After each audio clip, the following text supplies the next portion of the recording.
Dharmendra Bollywood industry में आने से पहले ही दिलीप कुमार के बहुत बड़े फैन थे। उस समय धर्मेंद्र किसी काम के कारण मुंबई आए तो दूसरे ही दिन दिलीप कुमार से मिलने उनके घर पहुंच गए थे। यहाँ तक कि धर्मेंद्र दिलीप कुमार को अपना भाई मान बैठे थे।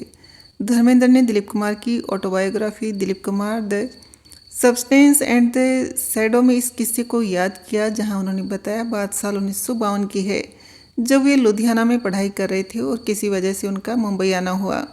इस दौरान वह दिलीप कुमार से मिलना चाहते थे। मुंबई आने के दूसरे दिन ही दिलीप कुमार से मिलने उनके घर की तरफ निकल पड़े। दिलीप कुमार के घर के नीचे किसी सिक्योरिटी गार्ड को न देखकर वह सीधा घर के अंदर घुस गए। एक के बाद एक दरवाजे को पार करते हुए घर के अंदर पहुंच गए, जहां उन्हें ऊपर के फ्लोर पर जाने के लिए सीढ़ी दिखाई दी। सीढ़ी से होते हुए ऊपर के कमरे के गेट तक पहुंच गए, जिसमें दिलीप कुमार सो रहे थे। गेट पर खड़े होकर धर्मेंद्र एकटक दिलीप साहब को निहारते रह गए। धर्मेंद्र ने पूरा किस्सा बताते हुए लिखा, मुझे देखकर दिलीप कुमार उठकर बैठ गए और घूरने लगे।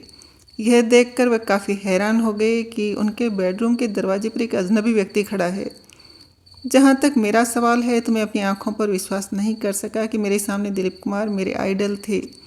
वे मुझे देखकर जोर से चिल्लाए और नौकर को आवाज़ लगाई। इसके बाद डर के मारे मैं सीढ़ियों से नीचे भागा और घर से बाहर निकल गया। धर्मेंद्र ने बताया कि वह कुछ देर तक भागते रहे और जब वह सुरक्षित जगह पर पहुंचे तो उन्होंने देखा कि कहीं कोई उनका पीछा तो नहीं कर रहा है।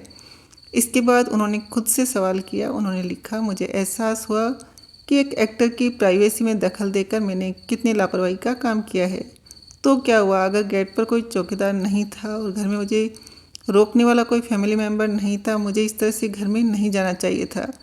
दिलीप साहब की बहन से भी धर्मेंद्र ने रिक्वेस्ट की थी। धर्मेंद्र ने आगे लिखा, इस घटना के करीब 6 साल बाद एक टैलेंट कंपटीशन जीतने की वजह से उन्हें कुछ सेलिब्रिटीज से मिलने का मौका मिला, जिसके कारण उनकी मुलाकात दिलीप कुमार की बहन से हुई। धर्मेंद्र ने कहा, मैंने दिलीप साहब की बहन को जाते हुए देखा और मैं उनके पीछे दौड़ा और उनसे रिक्वेस्ट की कि वे मुझे दिलीप साहब से मिलवा दें। मैंने उनको बताया कि मुझे लगता है दिलीप साहब मेरे भाई हैं। इसके बाद धर्मेंद्र को दिलीप कुमार से मिलने का मौका मिला, वो भी निमंत्रण के साथ।